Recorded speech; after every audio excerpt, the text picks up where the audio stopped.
elektabilitas PDI Perjuangan ini sedang tinggi saat ini. Betul. Lalu kok Lampung kenapa ini pilkada kita kalah ini gimana ceritanya?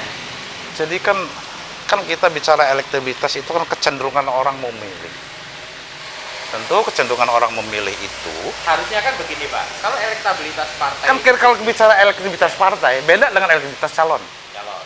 Nah, kalau kita bicara elektabilitas partai, tentu elektabilitas batas secara teoretik itu mesti lebih besar dong. Iya. Kenapa? Karena data statistik menyatakan bahwa masih banyak kaum tertinggal, kaum terpinggirkan, kaum yang belum sejahtera. Tentu ini satu semangat kan. Ya. Kenapa? Karena isu program yang dimainkan, yang didengungkan sebagai satu gagasan pada publik bahwa PDI Perjuangan adalah bagian daripada statistik yang menyatakan kaum terpinggirkan itu lebih banyak. Tentu elektabilitas kita akan lebih besar. Nah, bagaimana caranya itu merebut hati rakyat yang zaman dulu masih Nah, persoalannya kenapa elektabilitas partai ini tidak sebangun dengan betul. calon yang diusulkan? Ada persoalan apa ini? Sementara infrastruktur partai sudah cukup untuk menjawab persoalan ini semua. Betul. Dari mana mereka menjawab? Itu kan Misalnya, jadi tanda tanya besar. ya, artinya ada keterlepasan. Tentu soal rekrutmennya, bagaimana praktek kepemiluan kita di PDI Perjuangan dalam rangka memperjuangkan calon, tentu ini ada persoalan. Nah, siapa yang harus dimintai pertanggungjawaban? Manajemen kepartaian pada tingkat daerah harus dipertanyakan. Kenapa? Saya belum tahu apa persoalan apa, tapi saya dengar katanya ada saksi tidak dipakai punya kita. Padahal itu adalah aturan partai. Kenapa saksi kita itu harus kader partai? Dan kader partai yang berada di TPS itu karena dia paling mengenal orang-orang di situ. Kenapa? Karena dulu musim eksodus memilih orang yang bukan di sana tiba-tiba hanya bermodal KTP. Dan itu menjadi persoalan demokrasi kita. Ada juga yang kader-kader potensial justru tidak masuk ke dalam tim pemenangan. Mereka dibiarkan menjadi penonton di luar pagar. Ya, itu kan soal konsolidasi. Ya. Jadi kalau kita bicara ada soal dugaan di sini kan konsolidasi, ada dugaan. Ini sebatas dugaan.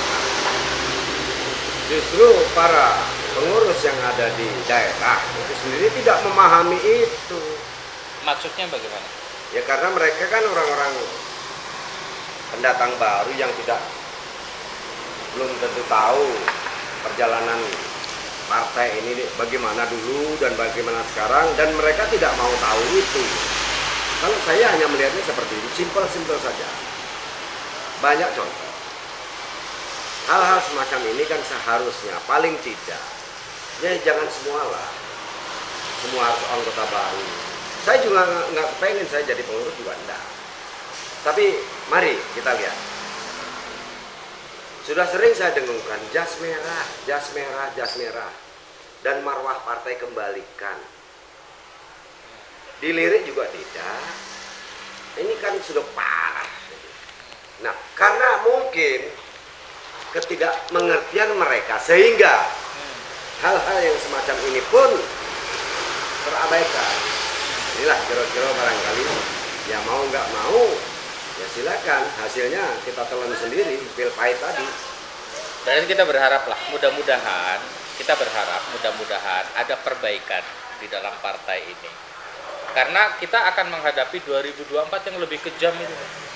Lebih serem itu nanti. Saya yakin kalau 2024. seperti ini jangan berharap sampai 2004 deh kalau di Lampung ini. Kalau ini tidak ada satu terobosan perbaikan. jadi Mari kita diskusikan bersama orang-orang yang orang-orang yang pandai. Bagaimana sih mengambil hati rakyat kembali seperti yang dulu. saya menggarisbawahi aja di sini nih. ada juga peran serta. Terlepas itu nanti dipakai atau tidak dipakai, pelaku-pelaku sejarah sebagai magnet untuk ini loh. Nampaknya orang ini seperti ini. Ketika mereka berjalan seperti itu. Nah, ini harus dipakai. Ini tidak sama sekali diminta pendapat, enggak. Dikasih tahu, enggak, dan lain sebagainya. Pak Sani apa yang mau sampaikan? Saya menggarisbawahi Pak Tarmuji ini kan senior partai. Tadi sudah dijelaskan bagaimana foto itu. foto itu bersama ketua Pelaku umum sejarah. partai, pelaku sejarah, peristiwa terpenting pada saat itu, pada 27 Juli, dan beliau foto di sana. Saya coba menggarisbawahi dengan apa yang dimaksudkan konsolidasi partai. Tentu konsolidasi partai itu pertama, kita harus mengidentifikasi dulu berkaitan dengan isu-isu yang menjadi bagian penyemangat PD Perjuangan. Contoh, jas merah. Nah, di dalam praktek partai kita sebagai partai yang modern. Kenapa? Karena indikasi partai modern syaratnya sudah cukup. Aturan partai kita sudah banyak soal saksi. Ini sebagai partai modern. Ya.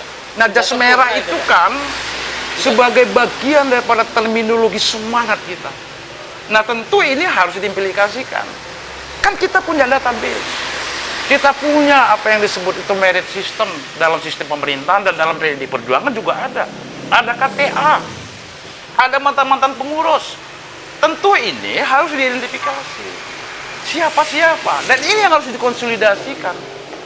Agar apa? Senapas. Karena mereka-mereka ini adalah pejuang partai.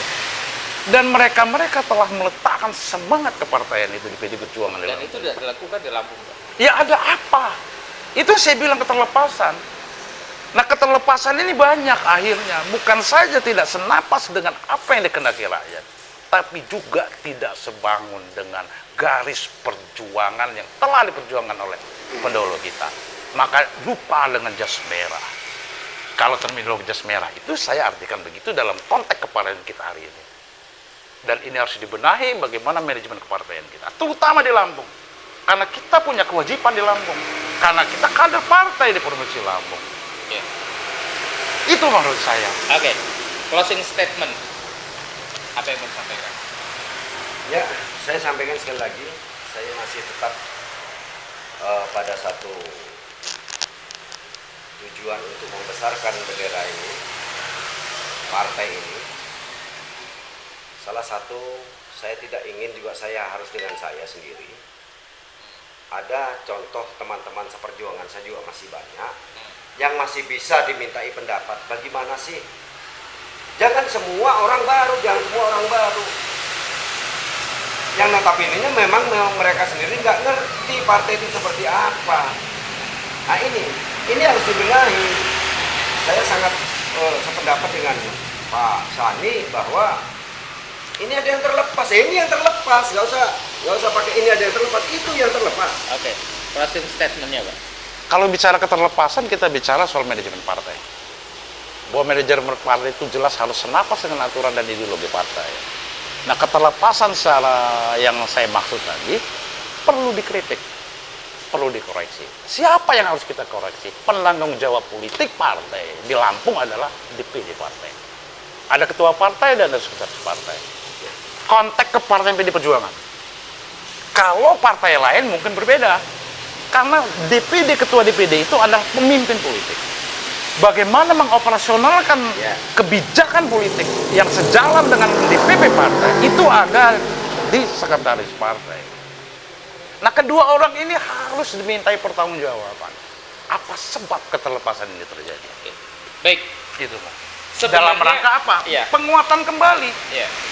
Jadi jangan sampai kita terlena dengan persoalan ini. Mari kita kuatkan kembali PD Perjuangan yang sudah kuat ini, kita tinggalkan.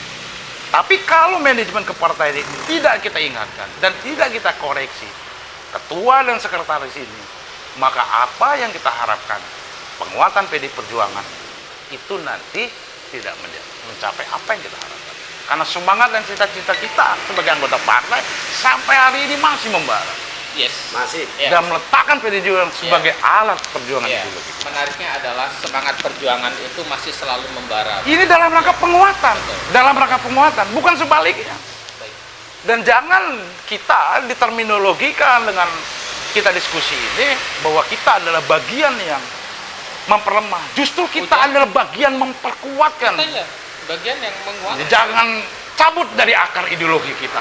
Ya. Alasan itu sangat tidak tepat Ya, baik. kalau kita Ini diskusinya sebenarnya sangat hangat sekali, Pak. Hanya mungkin waktunya yang harus membatasi kita Mungkin nanti kita akan cari waktu di lain waktu, mungkin kita bisa diskusi kembali. Baik, terima kasih pemirsa semuanya. Diskusi sore hari ini dengan Pak Abdul Laksani dan Pak Tarmuji dari Bandar Lampung, Guru kader utama, alumnus sekolah guru kader utama Pak. alumnus sekolah guru kader utama partai PDI Perjuangan. PDI Perjuangan. Luar biasa. Ini juga yang kader pertama di Lampung. Guru kader pertama di Lampung. Guru kader pertama. Luar biasa. Artinya sore hari ini saya berbincang dan berdiskusi dengan orang-orang hebat di PDI Perjuangan Lampung. Baik, terima kasih, sampai jumpa di Marhain TV yang akan datang. Selamat sore buat semuanya. Kasih dan kehendak yang maha pencipta, kita telah sepakat bersatu dalam satu rampak barisan menentang